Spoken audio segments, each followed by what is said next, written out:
ವಿಧಾನಸೌಧದಲ್ಲಿ ಪಾಕ್ ಜಿಂದಾಬಾದ್ ಸತ್ಯ ಒಪ್ಪಿಕೊಂಡ ಸರ್ಕಾರ. ನಿಮ್ಮ ಧ್ವನಿ ಅಡಗಿ ಹೋಯ್ತಾ? ಬಿಜೆಪಿ ಟೀಕೆ. ದೇಶ ನಿಮ್ಮನ್ನ ಕ್ಷಮಿಸಲ್ಲ ಅಂದ್ರು ಜೆಪಿ ನಡ್ಡಾ. ಮಂಡ್ಯದ ಪಾಕಿಸ್ತಾನ್ ಜಿಂದಾಬಾದ್ ಕೇಸ್ಗೆ ಮರುಜೀವ. ರಾತ್ರೋರಾತ್ರಿ ಬಿಜೆಪಿ ಕಾರ್ಯಕರ್ತನ ಬಂಧನ. ವಿಪಕ್ಷದ ಮೇಲೆ ಜಿದ್ದಿಗೆ ಬಿತ್ತ ರಾಜ್ಯ ಸರ್ಕಾರ. ರಾಮೇಶ್ವರಂ ಕೆಫೆ ಸ್ಫೋಟ, ಎನ್ಐಎ ತನಿಖೆ ಚುರುಕು. ಚೆನ್ನೈನಲ್ಲಿ 5 ಶಂಕಿತರ ಬಂಧನ, ವಿಚಾರಣೆ. ಮತ್ತೊಂದು ಮೇಲ್ ಮೂಲಕ ಬಾಂಬ್ ಬೆದರಿಕೆ ಎಚ್ಚರಿಕೆ. ಲೋಕ ಸಮರದ ಸನಿಹದಲ್ಲಿ ಡಿಕೆಶಿಗೆ ಬಿಗ್ ರಿಲೀಫ್. ಮನಿ ಲಾಂಡ್ರಿಂಗ್ ಪ್ರಕರಣದಲ್ಲಿ ಇಡಿ ಕೇಸ್ ರದ್ದು. ಸುಪ್ರೀಂ ಕೋರ್ಟ್ ಆದೇಶಕ್ಕೆ ಡಿಸಿಎಂ ಸಂತಸ.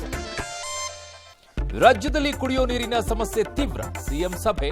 ಅನಿವಾರ್ಯ ಆದ್ರೆ ಬೋರ್ ಕೊರೆಸೋಕೆ ಸೂಚನೆ. ಸಿಎಂ ಗೃಹ ಕಚೇರಿಗೂ ನೀರಿನ ಸಮಸ್ಯೆಯ ಬಿಸಿ.